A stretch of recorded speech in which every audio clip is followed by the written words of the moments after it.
asuze mutya mwasibye mutya Noordeen Ntege once again mbadde mbabuzeeko abantu bange abamu abangoberera abalala mubadde tugenda ne tukwatagana ku TV ne ku Facebook abamu ne munsanga ne ku TikTok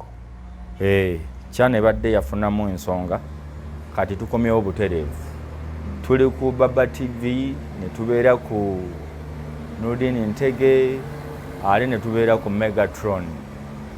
Media Megatron Media tugenda bantu 10,000 tuyingira 10,000 ku Megatron ate ku Noordeen tukyakuza nno nkuzo oba tuli mu 13 tujja kuba tutambula ekibuuzo waliwo ambuuzizza nti Noordeen abawagizi ba Nuupu ennaku zino nga mulinga abalina obutakkanya n'abantu ba Nuupu nze mbagamba nti abawagizi ba Nuupu nze ng'omuntu sirina kuwagira kibiina mwene Jenkins mukasa nze sirina kuwagira kibiina nze siwagira NRM siwagira FDC siwagira Nuupu wabula nzikiririzaamuko mu nkola ezimu Nuupu eyinza okujja ne campaign nendaba nga nnungi nenjiwagira NRM bweba ina kyereese nsobola okukiwagira bwe kibanga kirungi ne FDC kali ate boko kakasa nti nze ndi mulala ne mu opposition olaba nze nyina abantu bo opposition benjagala ennyo nga si kinyumu nze nasalawo netegerere nze njagala nnyo tuli wa bando wagon njagala nnyo Ssemujju Nganda bwankwatira ku muntu w'NRM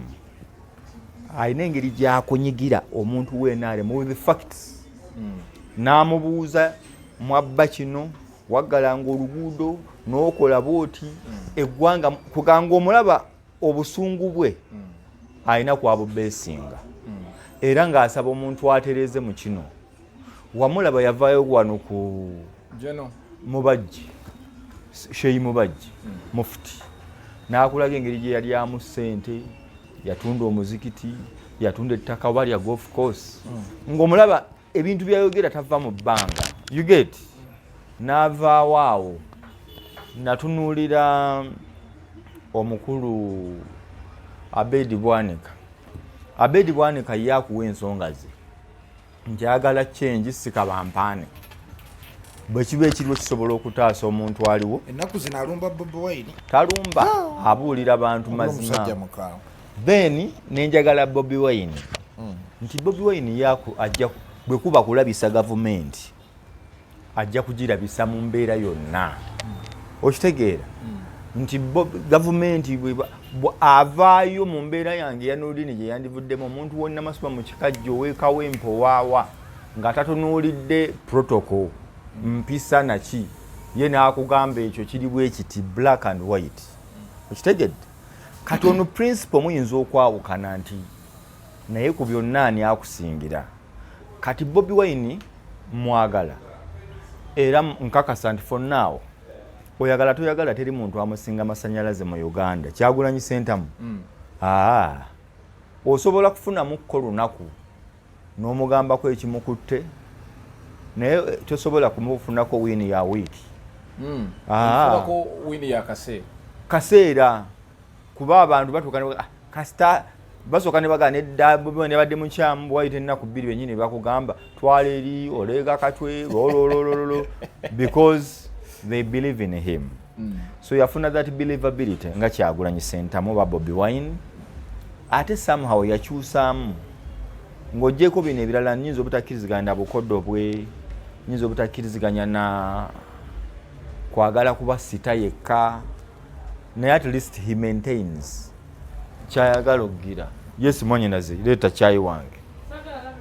teeka wano ekikopo kyange bajo yakuvuma mbuki okay kati Bobi Wine bw'aba akola ebintu alaga nti alemera ku nsonga ye nti oluusi akola n'omulala kyatandikoze wamulaba yakyusakyusa mu bakulembeze ekitaasanyusa abantu bamu omukulembeze owaddala olina okukola ebintu nga bigenda kulumya abalala kasita kiba nga kyekituufu gwe bw'okizuula nti kyekituufu Bobi Wine teyekkiriranya takola bakabamba. Bobi Wine yakyusa Mpuuga ye kasita yakkiriza nti tali ku taamuzi naye Namugamba agende. Teyadda abantu bana tatudde naye nti Bobi Wine is a credit wenjimuweera. Kasita yamanya nti ono tuvuga kirala naye avuga kirala oba abantu banagamba ki yamukyusa. Mpuuga yali avuga ki? And your approach ya Nuupu ya Anirule ya Zaake Kibuli Zaake totesana bo bakuga totesana muyekera totesana musajja abonyebonyeza banna Uganda toyinza kukwata oppressor ate oppressor avunane abali oppressed, that is Bobi Wine. Kati nakugamba tolina kuteesa naye ebyo byakkiririzaamu nga Bobi Wine. Mpuuga amugamba tukole kino kati bwolabanga muvuga parallel ogamba no nze nkutadde oba abantu emasaka gye bali bayomba paka kati ate tavaayo buli kaseera aba ayomba andi ngamba emasaka bakyayomba kati otuusa otya Mpuuga kiina kye kiyinza omukosaamu but at least asigadde ku principle Kyagulanyi Ssentamu kiyinza mukosezaawo. Mpuuga yali amwetaaga bw'oba oli mu opposition ng'olina kyovuga olina numbers za mulembe. You must find a way of accommodating everyone. Akusobeza n'atakusobeza because you need the numbers and you need the team to support you achieve your goal or target. You must keep everyone. You must find a way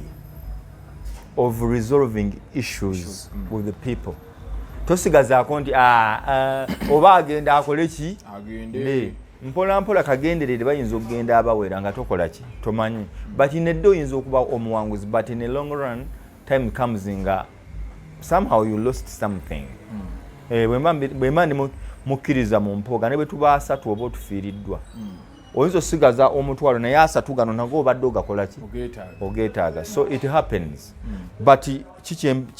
kyenjagala mu Bobi nti yakugamba ekyo sikikkiririzaamu n'akigira kati nange ninga Bobi Wine nti bwemba sikkiririza mu kintu mwesanga nga muli bamu bwemba sikkiririza mu kintu nze Bobi Wine alina amazima akugamba kyawulira nange nkugamba kyempulira nti nze bwendaba Bobi Wine ng'alina kyakoze si kituufu nze nja kugamba si kituufu. Saabalala baagala bw'agamba ekikyamu tufune engeri gye tukiwootalinga tukiyiira amazzi kiroke. Bobi Wine amazima gali mufuula ow'eddembe. Kati ye tayagala muntu agwogera ate mulala nga gwogera ku ye. Kati ekyo kimu ekyokubiri journalism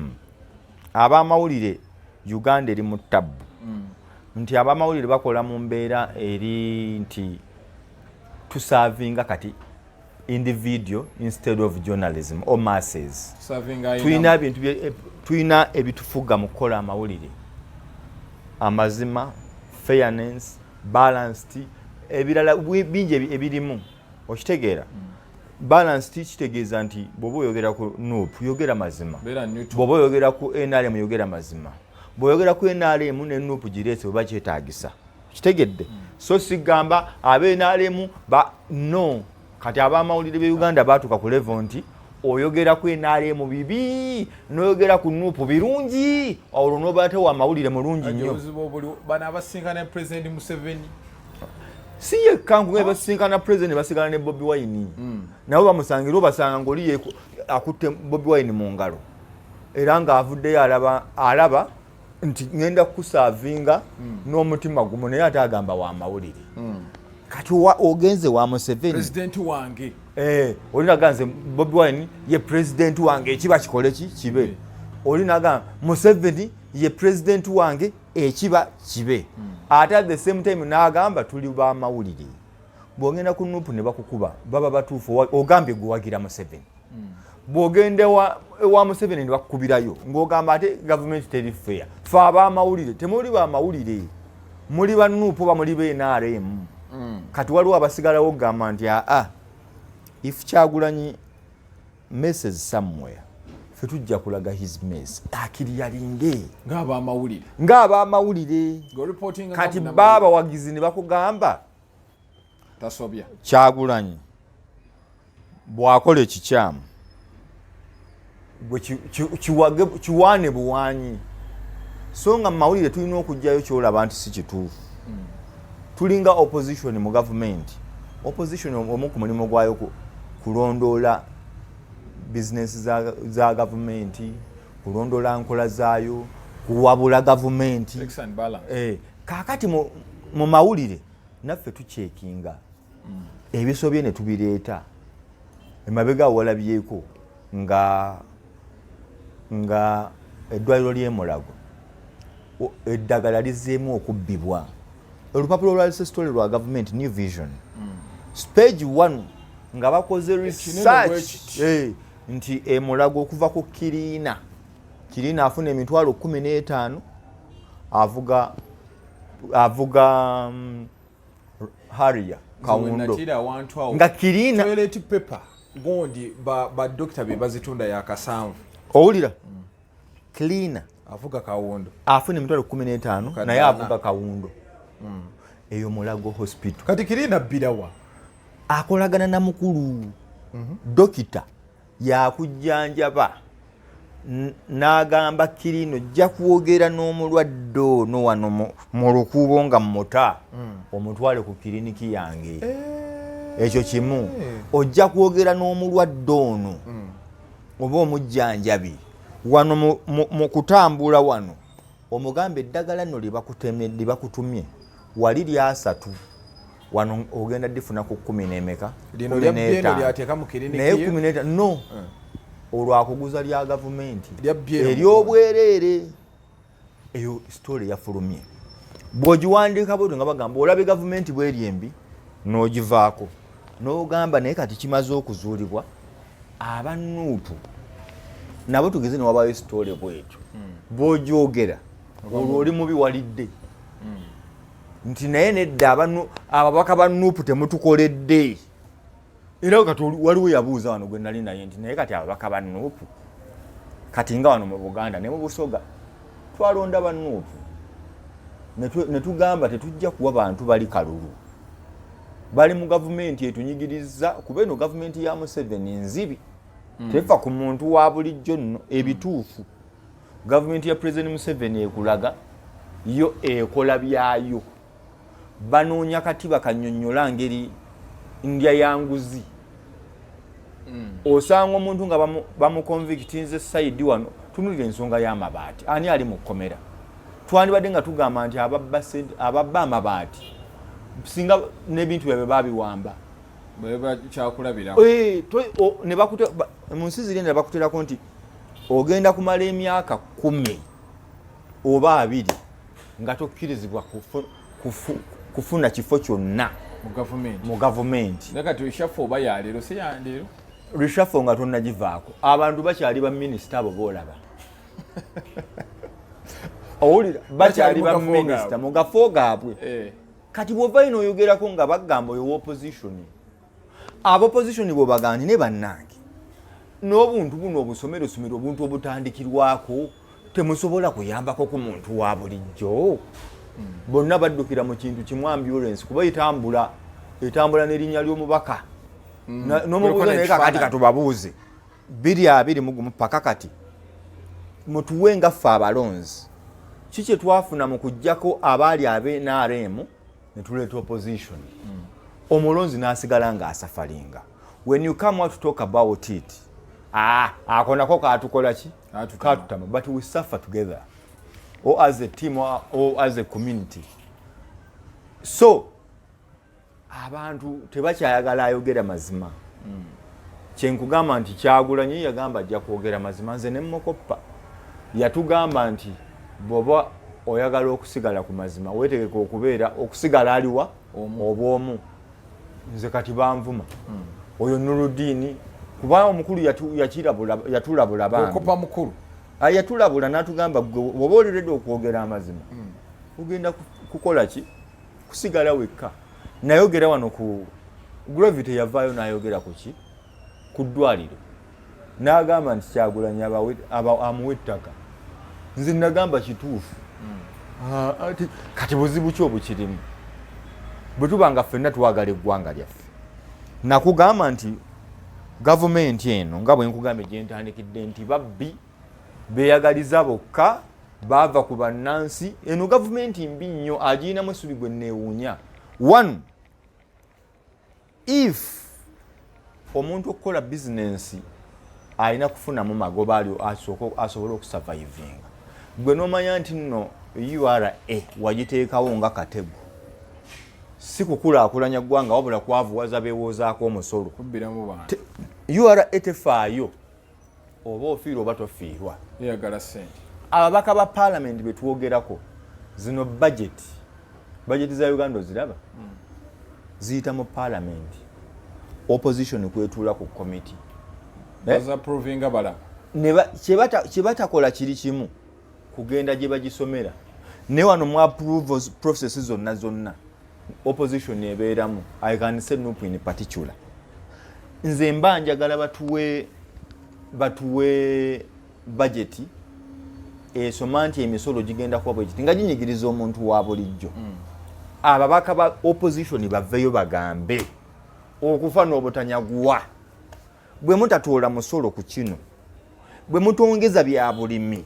tetuddamu kukola ki kutuula nga bwe bafuluma ne bagamba tebatadde bantu bakwatibwa lwa byabufuzi tetugenda kutuula mu paalamenti. Awo nzikiriziganya nabo the same way ne zino ensonga ezikwata ku muntu omulala ffenna nga ziri collectively zitukwatako because bino ebintu bya okutaaba abantu abakwatibwa ebyobufuzi ekituufu birungi naye biyamba nnyo onaabireese nti olaba omusajja bwatulumirirwa ye n'afuna favor n'alondebwa. You get my point. Ne waliwo ensonga eyange egamba nti naye abalimi bawadde ssente kyenkana ki mu bajeti, omusolo gw'otadde ku mafuta n'ogamba bwe mutasala ku musolo ku mafuta agatambuza ebintu ebirala byonna, bwe mutajja musolo ku masomero oba business eziri related ku services z'abantu, kubanga okimanyi njagala otunule Uganda tudde buli muntu alina ebizibu naye bannayuganda, this is my observation, buli omu ajja kimanyi mu Uganda ekizibu ekisingamu obunene ng'oggyeko abasuubuzi abo school fees. If parliament can find a way school fees bwe zisalwako abantu bajja kuddamu bagaggawale. Tudde buli muntu oba n'abaana basatu ng'ekitono nnyo yetaga miliyoni 3 oba oyagala omwana asomereko ewali moderate, naye ekitali ekyo sente z'okola oyinza n'okuba toyagala kutwala mwana mu ssomero eryo lyogamba lye baseera naye n'otuuka ng'olaba ekyalo kyonna abaana kibatwala walala n'ogamba owange abaana baligamba taata yatukotoggera oba maama yatukotoggera. Omukazi wattu ofuna emitwalo 7 ofuna 5 3. Embeera y'ebyenjigiriza enyunyunse bannayuganda okubatuuka ku ggumba. But we have opposition in Uganda. Bye bakola nga bagamba tetujja kutuula mu paalamenti nga tebatadde Kyagulanyi, tetujja kutuula mu paalamenti nga Sseginya takoleddwa bw'ati, tetujja kutuula mu paalamenti dabino naffe batulowoozeeko. Bano abantu sigamba nti kyamu ogaana naye kino tunoonye ku nsonga ezigassa ffenna awamu ng'owena kapiripiti zimukwatako, wenalemu zimukwatako, owanupu zimukwatako. There are times ebintu byogera bikwata ku FDC tebikwata ku NRM. Omuntu gwe bakwata ali mu eruzira bakwata we FDC. Bwe bamuta FDC yefunamu si party zonna si ffenna. Ne waliwo ensonga gyogera nga ya sukaali so ngamba abali mu makomera babate baveeyo. However opposition singa esobola okuvaayo nebaako bino nga bwe nkugambye nti naye amasomero lwaki gali ne banoonya nti emisoso mingi tunuulire emisoso egiriviirako abantu bano okuseera school fees. Ate waliwo n'abaseera school fees nga si misoso nga baateekawo buteesi mbeera tulabe nti school fees zisobola okukka gidde mu mitwalo 3 amafuta gakke gadde mu bisoboka, amasanyalaze gakke. Waliwo ebintu ebireetedde ebintu okuba nti amasanyalaze gali waggulu, amafuta gali waggulu, bank loans abantu zebajjamu ssente okuzimba amasomero. Bw'ogenda obitunulire n'obitereeza eggwanga lijja kuba bulungi. Nze bye mmanja opposition enkolere mu paalamenti yebanje egambe nti kino kiganye tulemeddeko tetuddamu kutuula mu paalamenti naye nze bwe nnaavayo ne njogera nti abopposition mukoze bubi wano temutukoledda okalaba akasajja ako olaba ogusajja ogwo kalya tebinkwatako kubanga nze gwogamba eyalya bwe noonya sente za school fees emmotoka amafuta bwe nzinoonya naawe alowooza mbu oli mu struggle bwe nzinoonya but struggle si yakuyimba struggle yakukola ki yakukola yakudelivering yes ennyumba y'omukulu wagiraba eyogeza abantu obwamu owaki eyo nja kuwa ate topiki yayo sajja ayina ssente eyo nja kuwa topiki abanga betannavamu inaara eyo olwaleero njagadde nkukomye wano nkukomye wano ngenda kukoma ate nkuleetere mu paati eddako kati nkuleetere ate ku Gaza Strip ogatteko Fangoni Forest yes alina kyabuuza kyateesa wansi awo mu comment section noonya awo wansi Noordeen Ntege like subscribe follow buli kimu kikole mweraba